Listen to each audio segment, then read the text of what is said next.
Rumblings of war continue. Israel is still not commenting after another wave of mysterious explosions rocked Lebanon for a second straight day. The IDF has been moving forces from Gaza to the north in readiness for whatever plan is ordered to return the residents to their homes. The second wave of blasts in Lebanon were fewer but more deadly than the first wave. More from ILTV's Steve Leibovitz. At least 20 people were killed and some 500 wounded in a second wave of explosions in Hezbollah devices. Walkie-talkies blew up around Lebanon in the hands of Hezbollah operatives. Several solar energy systems also reportedly blew up. Hezbollah blames Israel for the attacks that began on Tuesday. Jerusalem has yet to comment on the 2 days of deadly explosions. At least a dozen were killed and some 5,000 wounded by exploding pagers on the first wave. Jerusalem believes the death toll to be higher than reported, with Hezbollah's elite Radwan unit hit hard by the 2 days of attacks.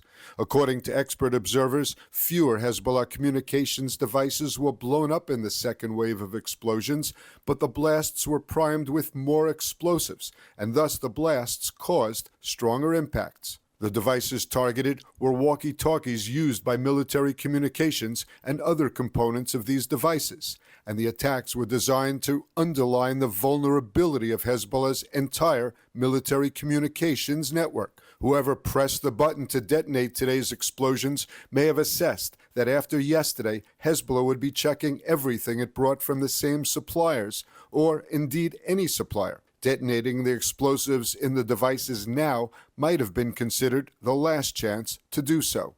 Are the waves of attacks in Lebanon part of an Israeli war plan to return the residents to their homes? Stay tuned to ILTV for the answers. And speculation abounds about Israeli intentions in the north. The Prime Minister, Defense Minister, and IDF chief all spoke out about the need to return residents to their homes in the north, but remain vague about the plan. ILTV's Steve Leibovitz has more. Prime Minister Netanyahu made a brief statement, his first since the wave of explosions in Lebanon. It was only 10 seconds in length. אני כבר אמרתי, אנחנו נחזיר את תושבי הצפון בבטחה לבתיהם, וכך בדיוק נעשה. Defense Minister Gallant had a longer message saying Israel is entering a new phase of the war and that the enemy in Lebanon is stronger than Hamas in Gaza. ראשית, מרכז הכובד עובר צפונה. המשמעות היא שאנחנו הולכים ומסיטים כוחות, משאבים, אנרגיה לכיוון צפון. לא שכחנו את החטופים ולא שכחנו את המשימות שלנו בדרום. זו חובה שלנו ואנחנו מבצעים אותה במקביל. הפעולה הזאת מתבצעת על ידי כל הגופים, והמשימה היא משימה ברורה ופשוטה, להחזיר את תושבי היישובים בצפון אל הבתים שלהם בביטחון. During a visit to the Northern Command, IDF Chief Halevi watched war maneuvers and made clear that the army is ready for any action that will be required to return the residents to their homes. אנחנו כמעט שנה, לאורך כל המלחמה, נלחמים בעזה שתי מטרות מרכזיות, יש עוד. פירוק החמאס, השבת החטופים. הרבה הישגים, ויש לנו עוד הרבה ללכת קדימה. Meanwhile, the cross-border tit-for-tat continues along the border. A number of Israelis were injured in an anti-tank missile attack close to Manara in the Upper Galilee. Overnight, IDF jets hit Hezbollah targets in South Lebanon. They also hit buildings used by Hezbollah. A Hezbollah weapons depot was struck by a drone. And joining us now with more on the tensions in the north is Dr. Gerald Steinberg, head of NGO Monitor and an expert on the Middle East. Thank you for joining us. Thank you. So, Gerald, what Hezbollah device is likely to blow up tomorrow? I'm just joking, of course. But in all seriousness, we saw Hezbollah pagers exploding and then walkie-talkies exploding. The terror group must be very shaken. But have these repeated attacks impacted Hezbollah's capabilities at all? Are they ready to back down, stop firing missiles into Israel to perhaps reach a diplomatic agreement? It's very hard to tell from the outside and probably also from the inside. We don't yet know how many Hezbollah people were actually killed. There are reports that dozens were killed. There are, I think, reports now of about 40, but there are probably more from what we heard. How many are incapacitated? Perhaps thousands. We don't know how it affects their entire communications, command and control system. So really, it's a matter of making a judgment. The Israeli leadership, Prime Minister Netanyahu, Defense Minister Golan, at least until continuing to be, as far as we know, the Commander-in-Chief of the IDF, and everybody else involved have to make some decisions. It's been now almost a full year since close to 100,000 Israelis have been evacuated from the north so that they would not be attacked like what happened to the people in the south, the Israelis in the south on October 7th, the atrocities. We've had thousands of rockets being fired, including many today from by Hezbollah positions. Are they capable of mounting a full-scale attack, or have they really been seriously hurt? We really need to find out that. That's important. And the Israeli leadership and the IDF are all acting, or at least in rhetoric, as though war is inevitable in the very near future. Do you share this assessment? Is there a plan? And, was this perhaps a missed opportunity, now that Hezbollah is sort of, in a state of shock? Hezbollah's been allowed by Israel, by what's called the international community, by the United Nations, which were supposed to prevent this, by the European governments, which totally failed in their obligations. There should not be thousands of Hezbollah fighters, tens of thousands, maybe 100,000 rockets and missiles being aimed at Israel. That has to be dealt with. Israel cannot allow, even a year seems ridiculously long, for tiny Israel to allow itself to be in a position where you have to evacuate and basically clean out a civilian population from a large part of the country in the north. Israel has to do something, the Israeli government, the Israeli military. And we've heard a lot of talk about that, a lot of declarations. The other thing is Israel needs to restore deterrence. Hezbollah and its Iranian patrons, Hezbollah is a proxy force of Iran, and Iran is ultimately responsible for what Hezbollah does. They need to be put back into the position where they are afraid of Israeli responses, where they know that Israel can make devastating damage to their primary support framework, both to the forces that are there and the support groups and the wider population. So that's a very important part of the Israeli mission, I would say, the objective. The question is now, having waited for a year and having now had these mysterious bombings that took place, large-scale bombings, and whatever damage it did to Hezbollah's command and control communications, is this the right time to mount a major attack? Or, as some reports say, were those exploding communications devices of various kinds set off earlier than had been expected because they were suspected of being informed on that Hezbollah would be able to figure out, and therefore they were prematurely activated. All those questions are open. I think the next few days are going to be very critical in this process. And, there's a lot of talk that there's still heavy diplomatic efforts going on behind the scenes. But, how can Israel believe that any diplomatic agreement will be upheld? I mean, the UN has shown it's clearly incapable of securing the border and controlling Hezbollah. So, what's your take on that? Well, this is a failure of what's called the international community, of the UN, and also of the United States. The United States is supposed to be a guarantor not just of Israeli security, but of its own interests. The United States clearly doesn't want to have a major Middle Eastern conflagration that could very much affect the entire world economy. If Iranian oil supplies, for instance, are cut off, if Iran is unable to produce and export oil, if the entire area of the Persian Gulf is shut down because of a major war in the region, it's already been pretty much cut back because of what the Houthi have been doing, and the Americans are going to suffer tremendously. It could actually cost the Democrats the election if there's a major economic crisis caused by a war. So the Americans have a very clear interest, as do the Europeans, but the Europeans don't have any capabilities. Nobody else is able to really intervene. So if the Americans are not playing a role, continue to not play a serious role, to tell Israel, well, Israel should give up some territory and reach a political agreement with Hezbollah. That's absolutely a non-starter, because that will show Israel to be weak, and that will simply invite more and more of these kinds of attacks. So the absence of any kind of international capability. Yeah, the UN resolutions, you just had a segment on that show that the countries raise their hands, Norway, all those other great protectors of democracy, freedom, and human rights, who do nothing at all to prevent terrorist frameworks run by Hezbollah, by Iran, Hamas, all of them, from being able to mount these attacks. This is a very serious international problem, and it really does require some adults in the room. And if the United States is unprepared to play that role, there may not be anybody there. All right, well, Dr. Gerald Steinberg, thank you so much for your analysis today. Thank you.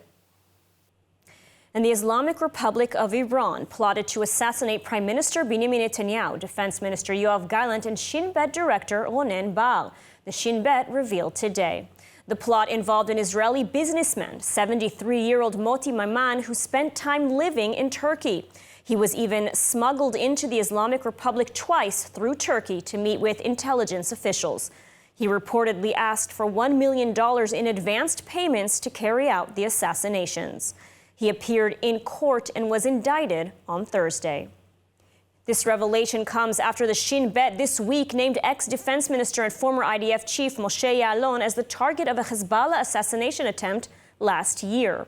And as on Tuesday at Tel Aviv's Park HaYarkon, the Shin Bet seized an explosive device attached to a remote detonation system using a mobile phone and a camera that Hezbollah had planned to operate in the coming days from Lebanon.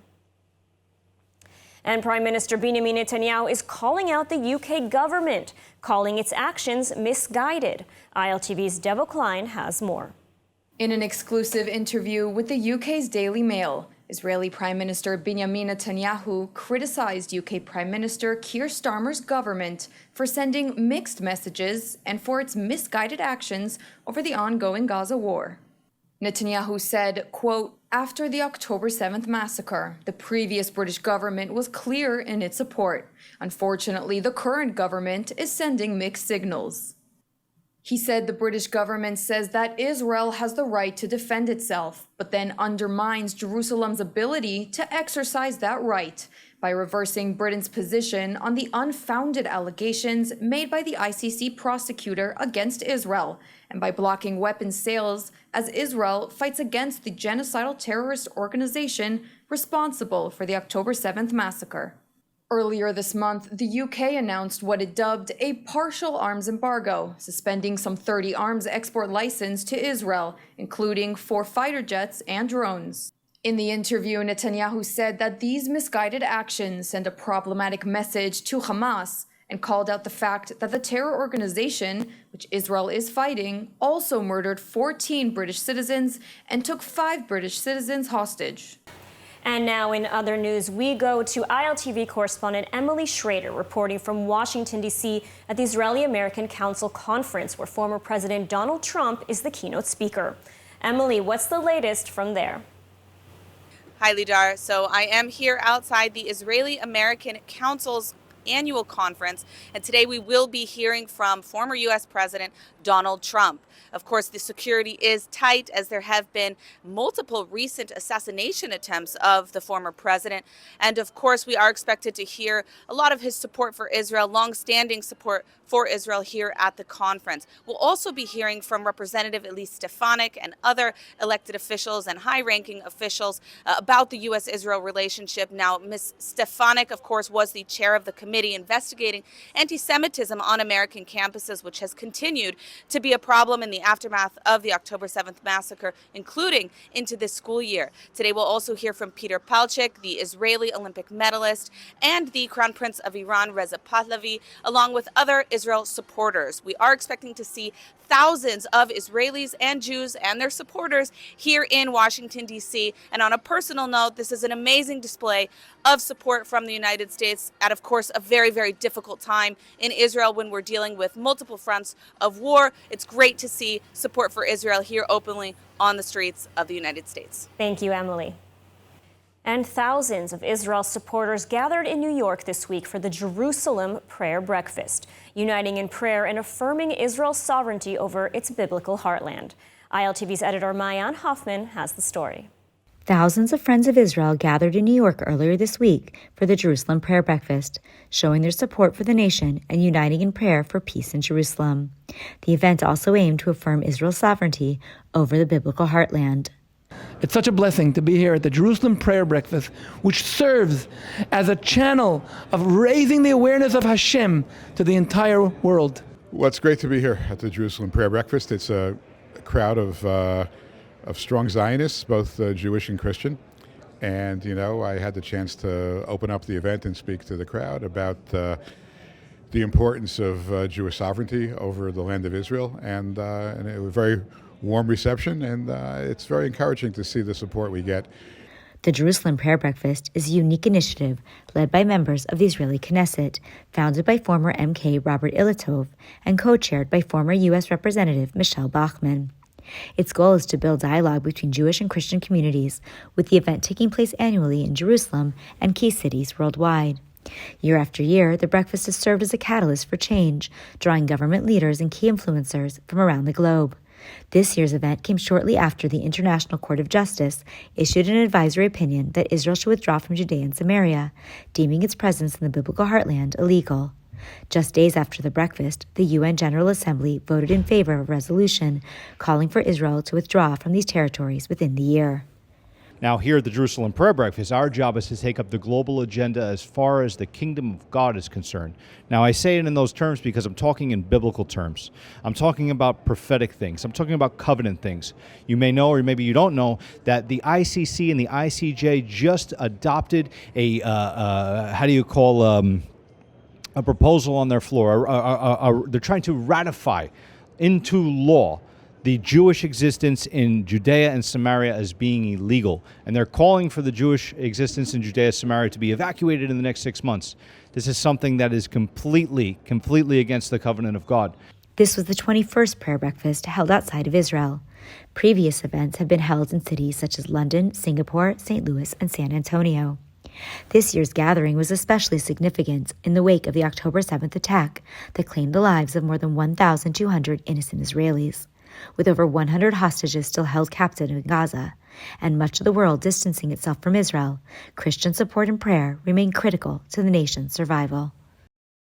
And moving on, the United Nations General Assembly passed a resolution calling for Israel to withdraw from Judea, Samaria, and Gaza within 12 months, sparking strong opposition from Israel and its allies. More from ILTV's Mayan Hoffman. 124 member states of the United Nations General Assembly have voted to adopt a Palestinian-drafted resolution calling for Israel to end what it described as the country's unlawful presence in Judea, Samaria, and Gaza within 12 months. 14 countries, including Israel and the United States, voted against the resolution, while 43 countries abstained. The resolution follows a July advisory opinion from the International Court of Justice, which declared Israel's presence in Judea and Samaria as illegal. Israel, however, fully withdrew from Gaza in 2005, only sending soldiers into the area after the October 7th attack, when more than 1,200 innocent people were killed by Hamas terrorists and civilians who entered Israel. The General Assembly resolution also urges states to cease importing products from Israeli settlements and to stop transferring arms or military equipment to Israel where there are reasonable grounds to believe they may be used in these areas. This is the first formal resolution proposed by the Palestinian Authority since gaining additional rights and privileges this month, including a seat among UN members in the Assembly Hall and the ability to propose draft resolutions. A day before the vote, Israeli Ambassador to the UN, Danny Danon, addressed the Assembly, calling the resolution diplomatic terrorism and highlighting the suffering of over 250 Israeli hostages still held by Hamas in Gaza. This move comes just days before Prime Minister Benjamin Netanyahu is set to address the UN General Assembly on September 26. Singer Eden Golan will perform at Israel's ceremony at the United Nations, marking 1 year since October 7th. ILTV's Ariela Lachiani has more. Yes, thank you, Lidar. So Israel's former representative to the Eurovision, Eden Golan, is set to perform at Israel's main ceremony at the United Nations on October 7th. Now, this ceremony is, of course, marking the 1-year anniversary since the brutal Hamas attacks and also since the beginning of the ongoing war against Hamas. Eden Golan is set to perform the song October Rain, and this is a song she had intended to perform at the Eurovision contest. However, the song was rejected due to containing political statements which therefore violated regulations and led her to sing the song Hurricane, which we, of course, all know and love. Now, hostage families are expected to attend the event, as well as Israel's foreign minister, the US ambassador to the UN, and other diplomats from various countries. All right, thank you, Ariela. And now it's time for our Hebrew word of the week. Each week, along with eTeacher, we learn a new Hebrew word and relate it to the Bible, current affairs, and our everyday lives. For more info on the Rosen School of Hebrew, please scan the QR code on your screen. But in the meantime, let's hear this week's word of the week. Welcome to Hebrew Word of the Week. I'm Ariella, and in this segment, together with eTeacher, we explore the beauty and depth of the Hebrew language. We'll learn a new Hebrew word or phrase and see how it's used in the Bible, current events, and everyday life. Today's Hebrew word is Shavua, which means week. In Hebrew, the week is the basic unit of time that organizes our daily lives, leading from one Shabbat to the next. Shavua is a word that not only signifies a period of 7 days, but also connects to the rhythm of work, rest, and spiritual reflection. In Hebrew culture, Shavua is central to the cycle of life. The week culminates in Shabbat, a day of rest and spiritual rejuvenation, making each week a meaningful journey. Here are some examples of how the word Shavua is used in a sentence. Shavua tov, have a good week. Haya li shavua amus ba'avodah, I had a busy week at work. So if you're interested in learning more about the Hebrew language, check out eTeacher. This online and live course is the most established Hebrew language instruction institution. You can learn with a time-proven method for every level or start from scratch. eTeacher offers dynamic online courses with live video lessons, weekly webinars, and ample support, allowing you to connect to a lively global community for an enriched learning experience. Scan the QR code or click the link below and visit the eTeacher website today to learn more. I hope you enjoyed learning about the Hebrew word Shavua. Please join us next week for another episode of Hebrew Word of the Week. In the meantime, I encourage you to reflect on the significance of Shavua in your own life and how each week offers a new opportunity for growth and reflection. Feel free to share your thoughts and experiences with us in the comments below. Sagot Winery, where passion meets tradition. Nestled in the heart of Binyamin, our vineyards yield exquisite wines crafted with generations of expertise. And now, let's take a look at the weather forecast. Partly cloudy skies are expected tonight around the country, with temperatures reaching lows of around 22 degrees Celsius or 72 degrees Fahrenheit. Then tomorrow, sunny skies and warm weather are expected, as temperatures should reach highs of about 30 degrees Celsius or 86 degrees Fahrenheit. And that's a wrap for today's news. For the latest updates from Israel on all your devices, be sure to follow our ILTV channel, subscribe to our newsletter, and explore our website, iltv.tv. Stay informed with the latest news straight from the heart of Israel. I'm Ladar Gavelazi. Be well, stay safe, and thank you so much for watching.